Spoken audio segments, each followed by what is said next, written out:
Hello, everyone. Welcome to the Quilting Central Podcast. I am Angie Dugan from the Quilting Connection in Elkhorn and Appleton, Wisconsin, and I am joined here today with... I'm Kathy from Fabric Bash in Omaha, Nebraska. And I am Julie with Two Chicks Quilting in Ganado, Texas. Awesome. We are so excited to bring you another episode today. Today is going to be something a little fun, a little different. We're going to play a game of Would You Rather, but quilting style.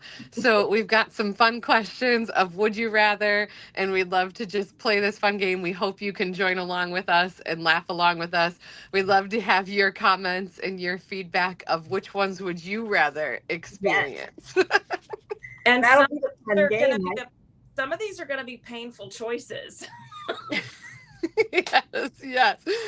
I haven't read ahead. I just kind of glanced through them and the questions, and I'm going to be surprised by some of them. So it's going to stump me for a minute. Yeah, I think so. Oh, poor Kathy. All right.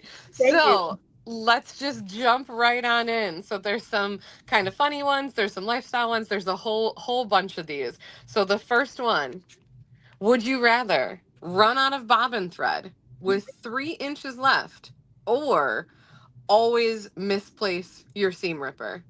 Julie? Gosh, I'm going to say I would rather run out of bobbin thread. Always run out of bobbin thread with 3 inches left, because this is why. I sew with the Bernina with the jumbo bobbin, so it wouldn't be that bad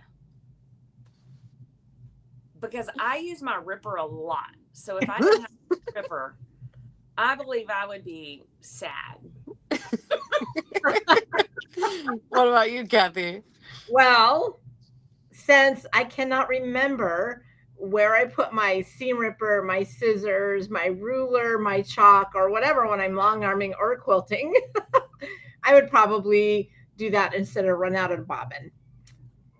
How about you, Miss Angie?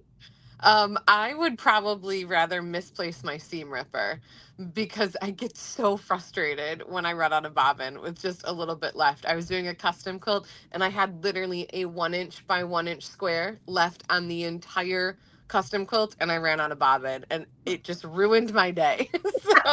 And a lot of the times I'm too lazy to go look for my seam ripper because I use those curved scissors. So I'll just dig in there with the curved scissors instead of my seam ripper.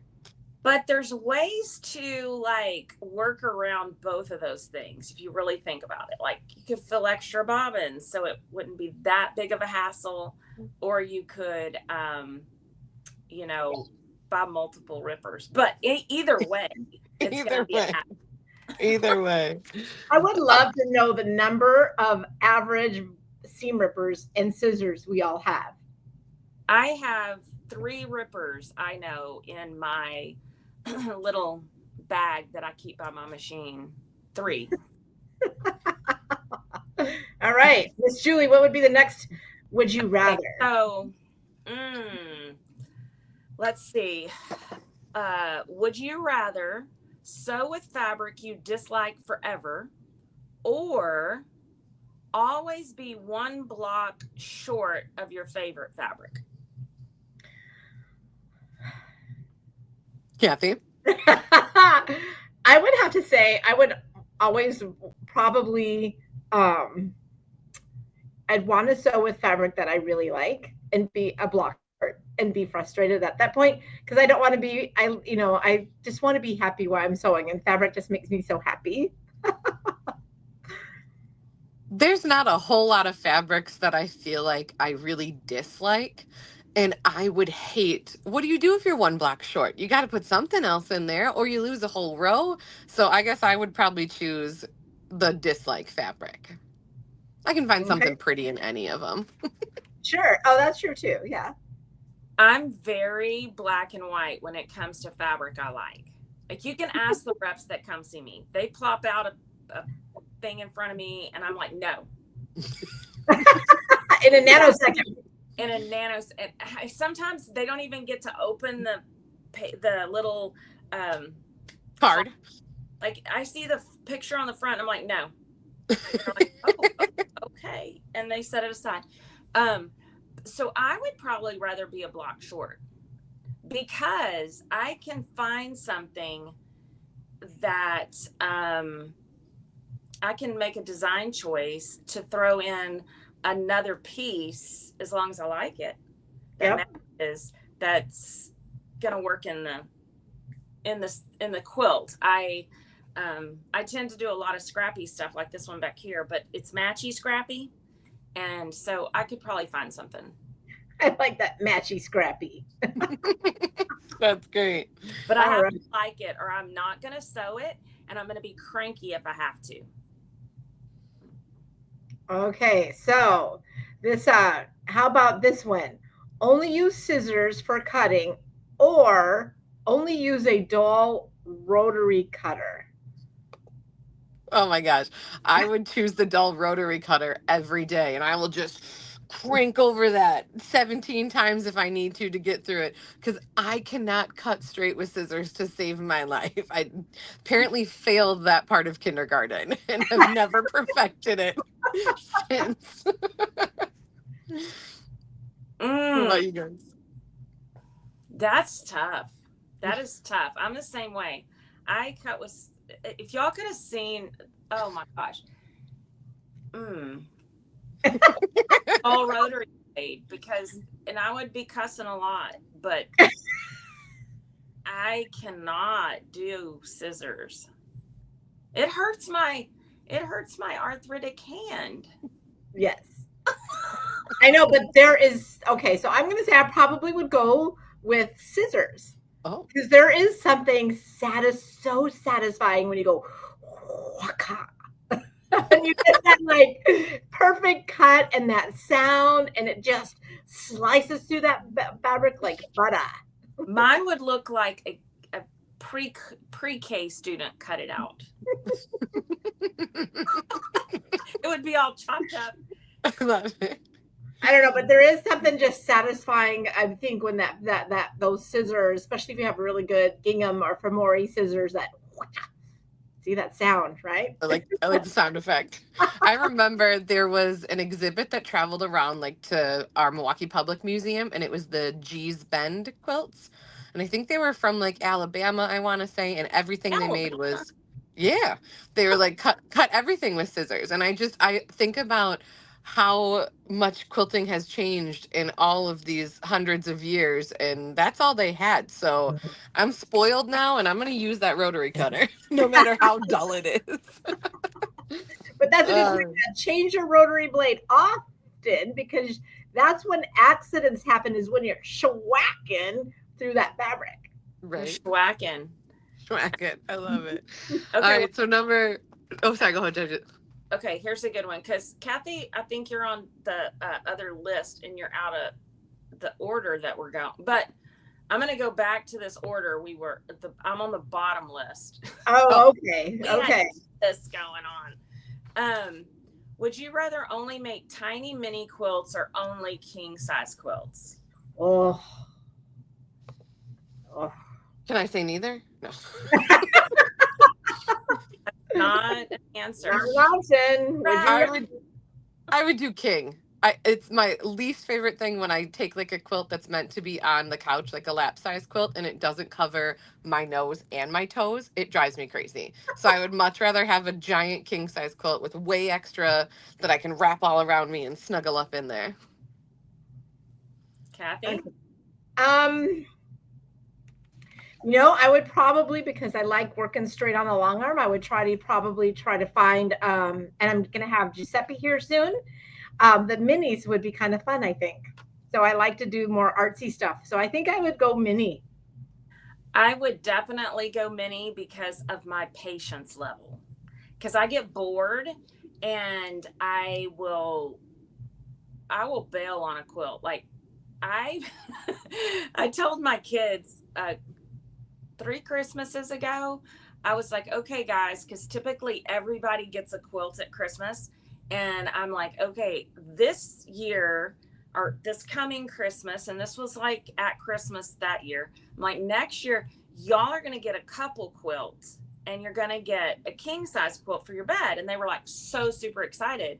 And I was like, so tell me what colors you want. So they all tell me their colors. And when the next Christmas rolled around, my daughter and her husband got their quilt top. It wasn't quilted or bound yet. I had to give it to them and then take it back. And then my son and his wife got, this is so bad. I wrapped the fat quarters in a box. I just almost would rather cut my arm off with a butter knife than make a king size quilt. So it took them 2 years to get their king size quilt. And it was, yeah, it was funny. But I would definitely say little quilts. Like, I like to do minis, little wall hangings. I like stuff like that. So Yeah. Fabulous. Love it. Love All right, it. Miss Angie, what's the next question? Would you rather place neon thread that always shows or quilt with invisible thread that constantly breaks? That's so hard. I know y'all's answer and I know my answer already. Go for it, Julie. No, y'all got to say yours and see if I'm right. I'll see if I'm right. So I would probably go with the neon thread because I do like color and I do like things to show off on the quilt.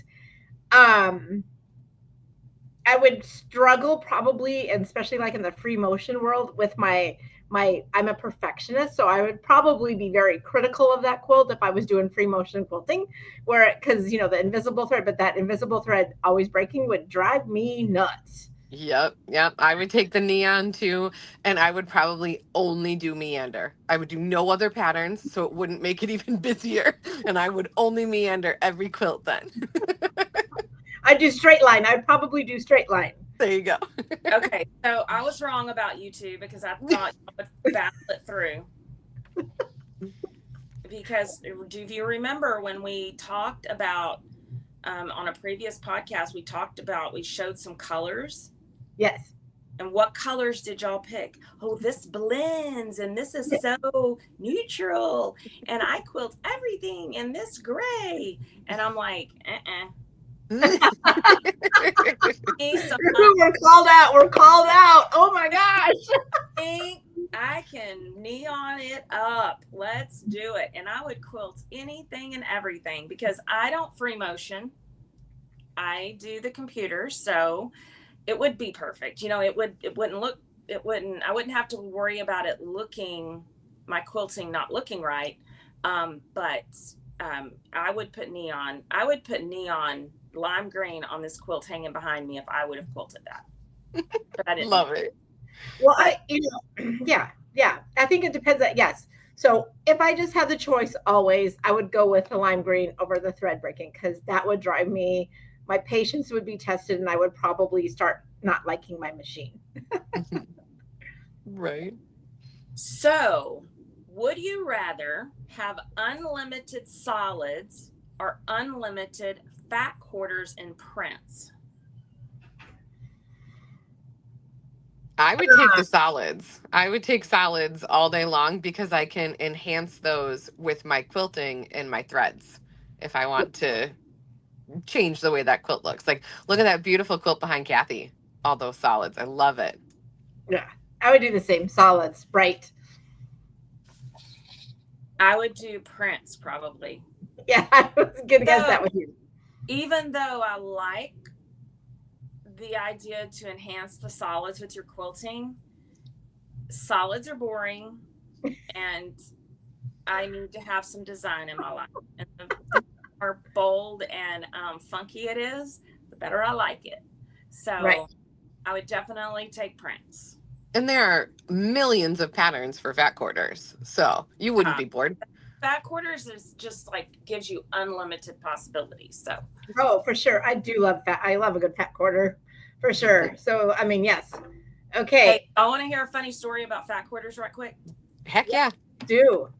So when we were moving into our second location, we were getting set up for the grand opening was the next day, and I had my friend's husband who owned the property, and his guys that worked for him, and my husband and one of my husband's friends, and they're all in there like last minute. I'm like, move this here, move that there. Like they're getting everything finished up for me the next day. And one of my husband's friends that hadn't been at the shop yet, he was walking around and like picking stuff up and looking at it. And he holds this fat quarter up, and he looks at my husband, who knows nothing about the quilt shop, holds this fat quarter up him and goes, "What is this?" And my husband goes, "I don't know. It's a fat muffin or something."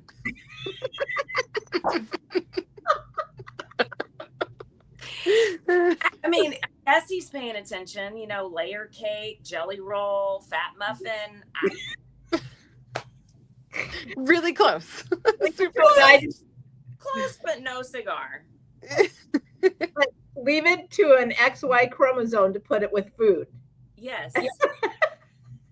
But right. he did make the connection. That's pretty awesome. Okay. So who's going next? I'll go next. Would you rather quilt only by hand or only by machine? Ew. Hand is a 4-letter swear word to me. Yeah. I do everything by machine. I think so. But I will say, I will ooh and ah over hand quilting. The people who really want to do it, I think about it more and more. So I always joke in Nebraska here, like Nebraska people are super nice, but the weather, I've been prettier places with weather, right? Sometimes the weather is hot and humid and we got that corn sweat. And then I always joke about how like washing machines and refrigerators and vacuums were supposed to make our life better. But sometimes I feel like we're busier, right? And granted, we are, because wash machines are pretty amazing. I don't want to go to the creek and wash my clothes. But still, that serenity of the quietness of working with the thread and needle and accomplishing something, there's something that like is intriguing about that. Not to say I'd want to do it, but there's something that sounds like it's peaceful to me. So... I would definitely choose the machine. Anything I can do on a machine, I'm going to do it. I don't hand sew anything. But I do have a couple of friends that they love to EPP and they love to hand sew their binding and they love to quilt by hand and all those things. And I think I know people that would choose only by hand, but I would definitely be on the machine team. Well, I will say watching Laura do an EPP. Yeah. She is like amazing to watch. So this is Julie's employee, Laura, is amazing. She is magical with her hand piecing. And they get excited over things like thimbles and needle threaders and things that we're like, I'm like, why do we need thimbles again? I don't think we need a thimble. Why do we have 5 selections of thimbles? All the same. I'm like, I'm sorry. But yeah, no, definitely.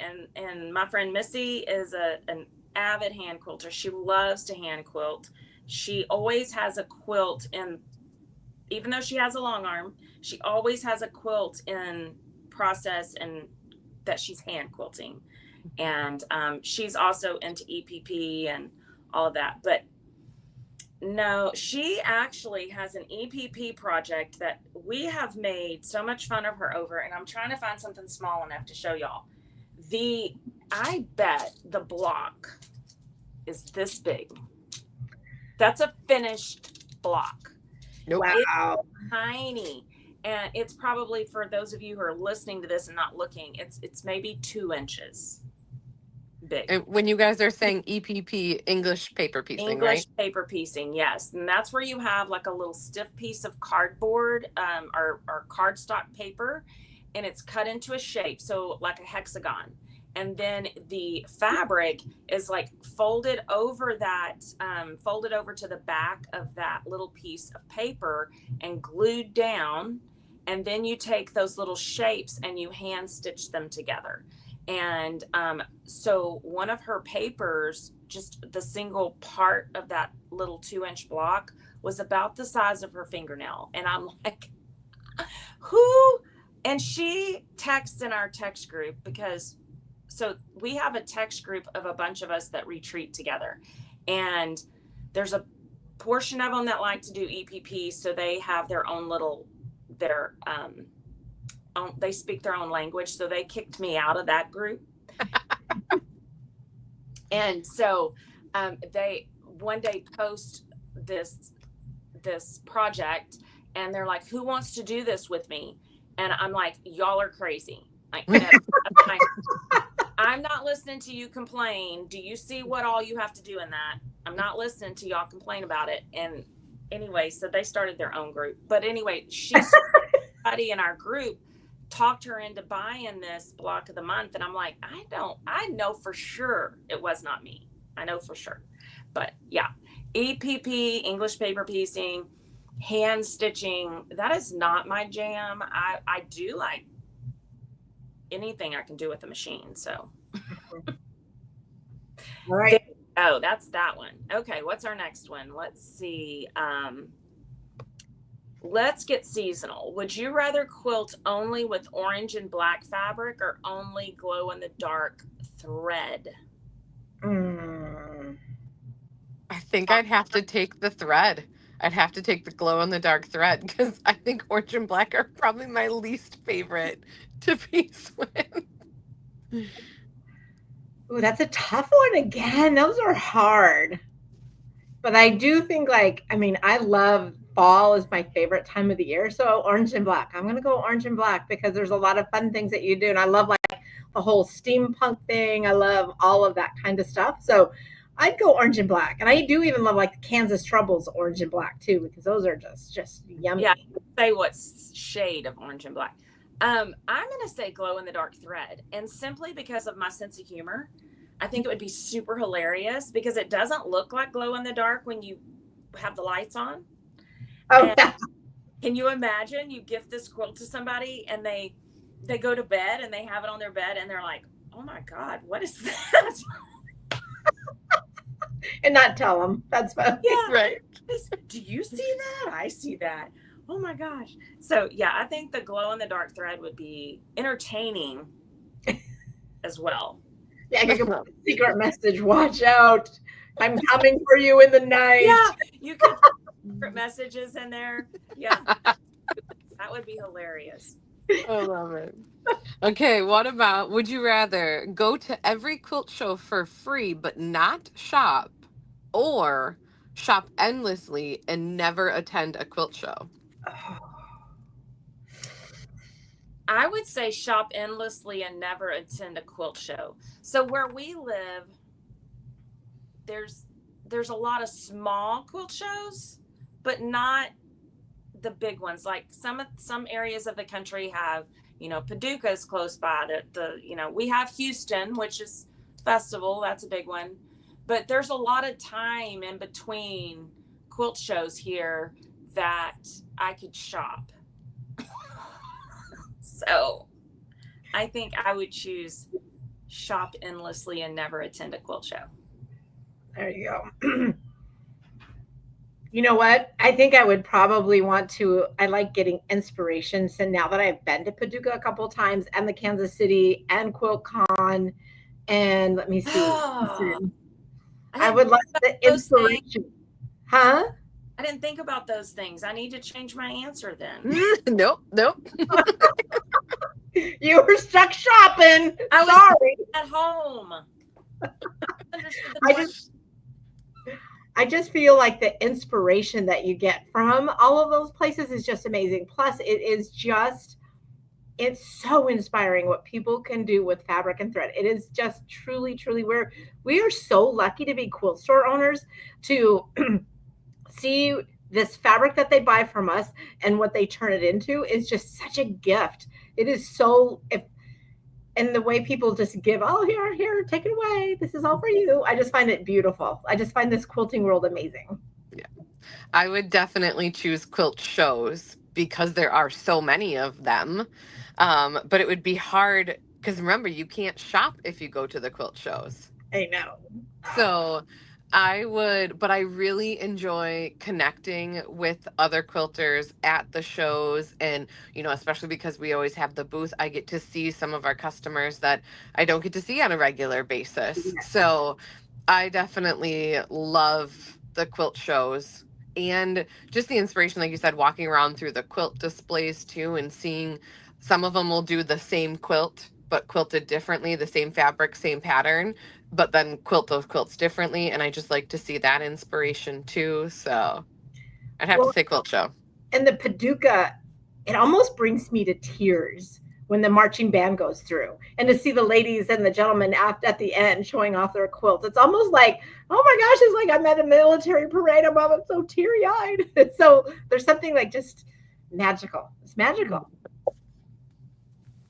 Yeah. All right, Kathy, what's our next? Oh, sorry. Go ahead, Julie. I understood that question, and I officially want to retract my first answer. But go ahead. Go ahead, Angie. Who's next? No, Kathy, go ahead. You're next. Oh, I'm trying to find one here. Would you rather finish every UFO in your sewing room or have unlimited guilt-free new fabric? Oh my gosh. Oh man. That is so hard. I know. I'm glad I didn't read these before. I think I would say the unlimited new fabric because UFOs don't really bother me that much. They just kind of hang out. They're there. They'll eventually maybe get brought back to life, but I'm with my ADHD. I like new stuff. I like shiny things. I'm gonna say the same. Like my attention span is not that great, and if I'm sitting here, literally my iPad while we're recording this is sitting on top of a UFO. That it is sitting on, that it contains a whole quilt, a UFO. So they have purpose. Those UFOs have a purpose, but I think I would have to get the new fabric because I like new stuff. I like new fabric, and I'm not so interested in if I didn't finish it right away. That's why when I start something, I have to stay on that project until it's done. If I ever set it aside, it's over. It's over. Some people go, oh, I want to work on this today. I'm going to work on this project today. That's how my friend Missy is. She's like, I'm working on my Christmas trees. I'm like, you're not finished with those yet? You started that, 6 months ago. And she's like, no, I'm not finished with those, but I'm like, I would be so over those Christmas trees already. So yeah, definitely new fabric. Yeah, I'd have to say new fabric too. I think that's the one thing we all have. I don't know.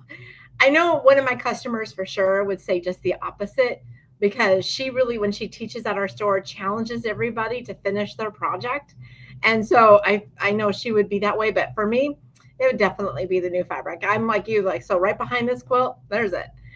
I love going to get, there's a ton of unfinished projects. I love going antique shopping because I made my clock out of a finished tablecloth, a cross-stitch tablecloth. So now I'm like, I go there all the time, and Doug's like, yeah, no more. You got to see some finished. I'm like, okay. So I just, unfinished projects don't bother me. New fabric. Okay, I got one here. All right. So why seams forever or bind quilts for your whole guild? Confession, I've never sewn a Y seam. So why seams forever or bind quilts for your whole guild? Ooh. I'll bind. I don't mind binding as long as I can do it all by machine and I don't have to hand bind. I'll do the binding because I don't know how to sew Y seams. explain Y seams real quick, Miss Julie, so people who might not understand who are new quilters. Let me see if I have a. Y seams are where you sew partial down a seam and you have to stop because you have to add another piece and then you have to sew that partial again because it's a Y and it comes together. So if you think about a Y and you have a path that comes together. If you have like a hexagon or something, an odd shape that you're putting. I think I would. What did you say, Kathy? What would you choose? I would do Y seams for sure. Me too. Because I don't like binding. I seriously do not like binding that much. I want to serge the edge of my quilts and just say that's good enough. So Scott Flanagan, the designer Scott Flanagan here in Nebraska, right? He's got 4th and Main Designs. He is fabulous. We should have him on for a podcast at some point, I think. But he talks about how he serges the ends of his quilt with, on the loopers, he uses fusible thread. So he'll sew that on with that serging, right? And just roll the binding to the back side and fuse it and call it done. Because they all hang. I like his way of thinking. Like, I could really do that. I love it. Let's find one. What about, would you rather always break needles mid-project or always run out of bobbins? Oh, you always run out of bobbin in a nanosecond because broken needles scare me, make me worried about punching holes in the fabrics, all of that stuff. I can repair a bobbin even if I have to bury the threads with custom quilting in a nanosecond. I think I would rather run out of bobbin too, because the breaking your needle, that you always run the risk of that messing up your machine. Mm-hmm. Yeah, I agree. I would also rather run out of bobbins. I saw posted on Facebook, I think it was this weekend, a lady on her long arm, her needle broke, and then it started like shredding the fabric, continuing along that path. And there's no easy way to fix that. You have to take that fabric out and then try to replace that fabric while, it's part of it's already been quilted together too. So yes, I would much rather. That can be done that before. But I would definitely choose run out of bobbins too. Oh, for sure. And it when you see that on Facebook, I mean, I think we all have tears. All of us long armors have tears and empathize with that person so much because, and to post about it just makes your heart break. Yeah. All right. I have a good one. Okay. Travel with a featherweight to every retreat or stay home with your long arm forever. I'm going to say something that's going to get a lot of hate. A lot of people are going to disagree. Okay, here we go, everybody. Hold on to your horses. Here we go. I would stay home with my long arm forever. I do not like featherweights that much. They seem to be just hard. They're cute. I actually taught at a guild workshop a couple of weeks ago, and probably 5 people in there walked in with featherweights, and which are great. I mean, they're cute as all get out, but one of them, like, she actually packed her machine up and left because she couldn't get it to work. Oh. I'm like, they were whipping out tools and giving her tools and stuff to work on her machine, and I'm thinking, man, if you had just a little Janome, you'd be sewing right now. I think I would have to choose stay home with my long arm forever, even though I love retreating and but I would not want to. But with that said, I can take a featherweight to a retreat. I can travel with a featherweight. I don't have to sew. Ask us how we know. Y'all know me. I talk enough that I wouldn't get any sewing done anyway. So maybe that's way I need to look at it, because I do like retreating and I do like to go with my friends on retreat, but I would not want to sew on a featherweight. Miss Angie, what about you? I mean, I learned to long arm before I ever touched a sewing machine. So I'm sticking with my long arm as much as I like to retreat. It is fun, but there's endless possibilities of what we can do on our long arms, like we showed in our virtual retreat that we just had. So I would stick with my long arm. Okay.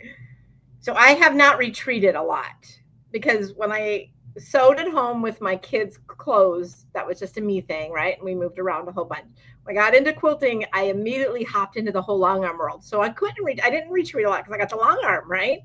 So I'm in a group with Julie called Symposium, where we have to go back and listen what Karen wants to do for the whole next year. You will not know the stress that I had about my whole piecing in front of a group of these beautiful, amazing store owners, and I'm over there going, ah. And I'm like, hey, do you know you sewed that on backwards? Because I just listened to this. So we're over there like chitty chatting, and I'm trying to pretend like, it was funny. But yeah, I did actually kind of sort of maybe not really finish the quilt, and it was all wrong. And then I had everybody come over and look at me going, well, if you just did this, and that like even just stresses me out even more. So I'm just like, oh, so I might just do a mini this next time. So would you sew it on a featherweight, or would you just pretend you're sewing on a featherweight? I would sew one on featherweight if I had to go to a retreat for sure. I could do that. I do like the sound of those featherweights is kind of cool. That sound is kind of cool. I'm probably going to get a lot of hate over that comment, but no, but I would stay home with my long arm with Angie because so starting after Christmas, Cathy will start getting stressed when we have to go back in January for Symposium. So maybe what I might do is with Giuseppe coming, I might take me some littles and do some littles. Yeah. Okay, so I got a good one. Would you rather teach a beginner to sew every weekend or take a class with a new technique every weekend? Ooh, that's easy. Go ahead, Cathy. Oh, I would love to do a new technique by far in a nanosecond because I love just learning. I love learning. I love learning. I love learning. I love learning. I would probably do the beginners because I really like, especially, my generation with the YouTubes and the Etsys and, all that kind of stuff. Like, I love seeing those light bulbs when they're like, oh, I get it. This is amazing. I'm like, yeah, this is why we spend time cutting up fabric just to sew it back together. Like, this is fun. Oh, and that's true too. So yeah. I mean, the shop owner in me loves having the new owners. The quilter in me wants to do the new technique. I found a way around the what if. You can't have dual personalities, Cathy. You have to answer. So I would rather. I'm like Angie. I would rather teach a beginner every weekend. That's how I got started in my business. Was when I first opened up my business, I was a sewing studio, and I taught beginners like, this is how you turn the machine on, and here's the parts of the machine, and beginners, and I really love that. I still like to teach kids. The older I get, it's harder for me to teach kids, but I can still do it. I do enjoy teaching kids too, but I love seeing the adults, and especially like since they don't have home ec anymore, some of the people I get in, they're like, yeah, I took home ec in high school, but that's been 40 years ago, So I do like Angie said, just seeing that passion start to develop and how they react to creating something. And even if it's not perfect that first time, they are so proud of it. And that really warms my heart. It fills my bucket. It fills my cup up. I like it. But I did get tickled, Angie, when you said your generation. Angie's the elder millennial. I am. I'm sorry. I apologize. I'm the youngest Gen Xer. So, older millennial. So Mhm. anyway, that was funny. Yeah. But yeah, Well, definitely teach the beginners. the other thing about the reason I said the way I like, the one thing I do like about taking new classes, because that brings back new ways. I think we all need to be taking classes from each other, because I learned so much from so many other different people. I mean, I've taken Dory Haraska's class with her mandalas, is like amazing. To I think I also took Beth Ann Nesemish's class with feathers. I think it's important that we learn from each other and to continue that learning process. And that's what I get excited about. Definitely. Okay, so let's do a couple more and then wrap it up. So Angie, do you have one? Yeah, this one I think is going to be hard. Would you rather have a perfectly organized small stash or a giant messy stash? Oh, messy, 1000%. I'm totally good with messy. I would show you behind this curtain here. I'm a hot mess. I am I've been there in person. I know what's behind that curtain. hot mess. So I would like to say, I'm going to say this. I would like to say I want a small, organized, but we all know better. And if any of my staff watches this, they will definitely chime in and say she's lying.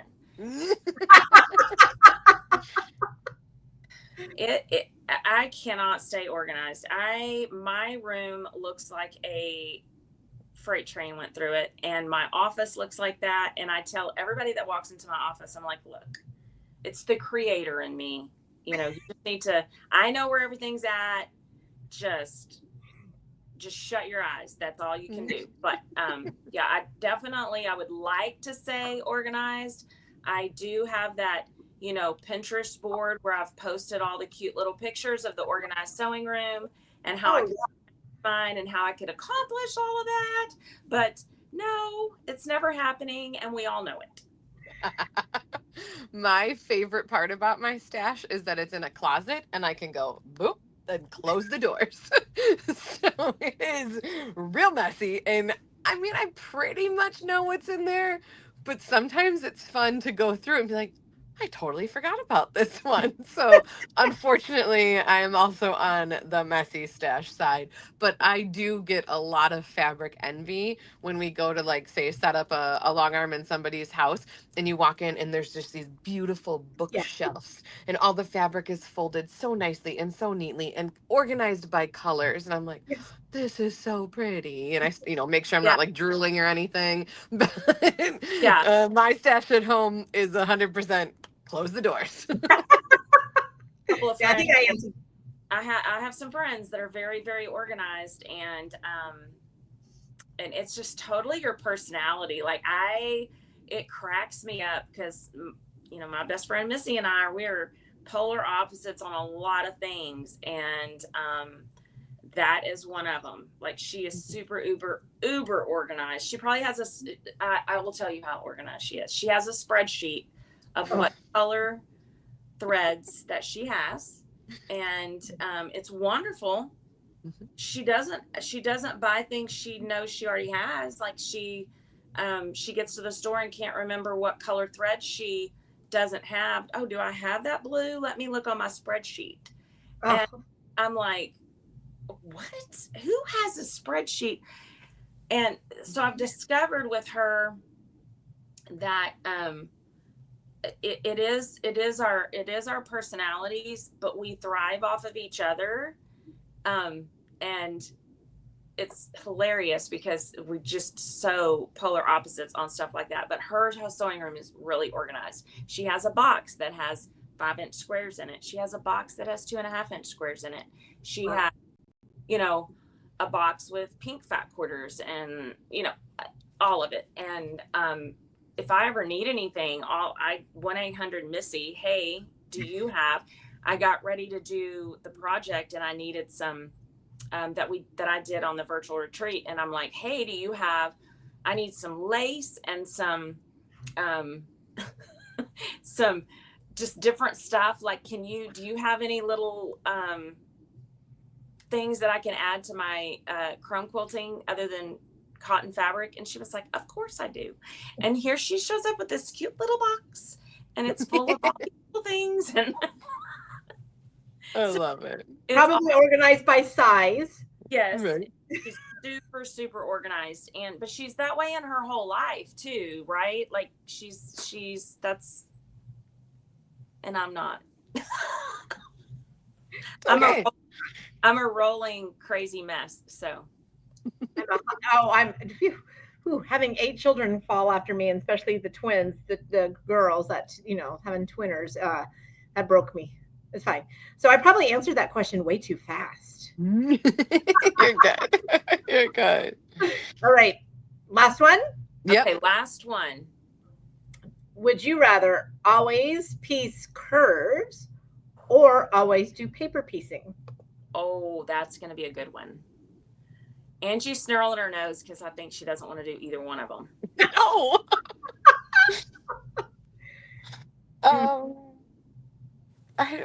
You guys go. I have to think about this one. I would always do paper piecing.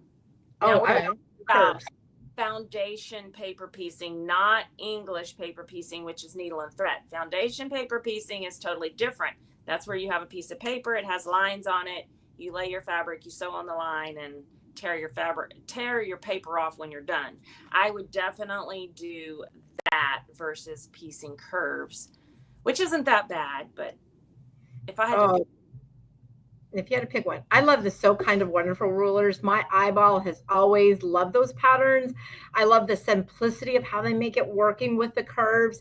I challenge anybody who wants to even try to work with curves to start with that So Kind of Wonderful. They even just have that with the ruler comes a placemat pattern that is so fun, and the way it makes and then the trimming up afterwards it's a recipe for success with dealing with the curves. So make sure that if you wanted to try, I would try something simple like that. I agree. Yeah. Okay, Angie. So is the foundation paper piecing, Julie? Is it kind of backwards? Does that make sense? Yeah. Like you're doing it backwards? You're sewing okay. Then back of the paper. I guess I'd have to pick that one, but I'd need to make sure I had a seam ripper real close by, because I'm sure I would have things the wrong way. I am very directionally challenged, and Rick knows that if I'm driving or he's driving and I say go left, he will automatically look to the right or turn to the right because he knows that's what I mean. The other one. Let's go that way, this way. It's just easier. But I guess I would try the paper piecing. Wow, that's pretty bold of knowing that you're backwards. That's kind of crazy. You must hate curves. Yeah. I love it. And see that Missy and I are total polar. She will not touch a paper piecing project with a 10-foot pole. And we had our subscription box. We had a subscription box project one month that was a very small, little bitty block. It was like a 16-inch block of foundation paper piecing, and it was this little kit, and we went to retreat, and she grumbles as she's pulling this thing out of her bag, and she's like, well, I guess I got to do my project for this month, and she's gritting her teeth. And I said, it'll be fine, I'm right here to help you. And even though we were there, it took her 3 days. I am not exaggerating. And she was so vocal about her dislike of that project that weekend. I was like, okay, I don't think I'll ever give you another foundation paper piecing project. So if everybody else gets one, you're getting something else. So she totally hates foundation paper piecing. If it has it even in it at all, she's not touching it. That's funny. Oh, this was so much fun, guys. I love it. I cannot wait to hear the answers. I think this will be so much fun. Yeah, so you guys comment in the comments what your answer to some of these questions are. Would you rather? And I challenge people, if you want something for icebreaker for your group or your retreat. Maybe pop this podcast on, or come up with, use these exact same questions for your retreat, because it's kind of fun to get a good discussion started. Oh, that is, I'm doing that at the next retreat. I am definitely doing that. Good. So much fun. Thank you, guys. I just love hanging out with you. And we have to be serious. You know, we have serious podcasts. We have, you know, informational podcasts, but we have to have fun sometimes. Yes. Yes. Absolutely. But I didn't quite hear Judaism this time, so we'll have to wait and see about that one, right? I had a few. Chopped my arm off with a butter knife. Yeah. Very good. Well, thank you, ladies, for and everybody. Thank you for listening and watching, or whatever, which way you get it. Please share and please comment, because the more that we can get you guys listening, the more that we get to do for you guys. And that's what we really want to do, is make sure we do a lot more fun things in the future. We'd like to hear what you guys would like to do. Maybe in-person retreats. Again, another virtual retreat. We just got done a little while ago with a virtual retreat. That was just a lot of fun. So we can't wait for the next one. But yeah, give us your ideas. If there's anything you want us to do an episode on, comment or email us at info@quiltingcentralpodcast.com. And we would love to try to get that together for you. Yes. Yes. So fun. Until next time. Happy quilting. Bye. Thanks so much for joining us here at the Quilting Central Podcast. We've had an amazing time today sharing today's quilting stories, tips, and ideas with you. Absolutely. Whether you're stitching your first quilt or your 50th, we're so glad to have you as part of this wonderful quilting community. Don't forget to subscribe so you never miss an episode. And if you enjoyed today's chat, we'd love it if you could leave us a review or share the podcast with a fellow quilter. You can also find us on social media for more quilting inspiration, updates, and even behind-the-scenes fun. And remember to send your quilting questions or stories our way. We love hearing from you. You might even be featured in a future episode. Until next time, keep stitching, keep creating, and keep spreading the love of one quilt at a time. Bye for now. Happy quilting! Happy quilting! Happy quilting!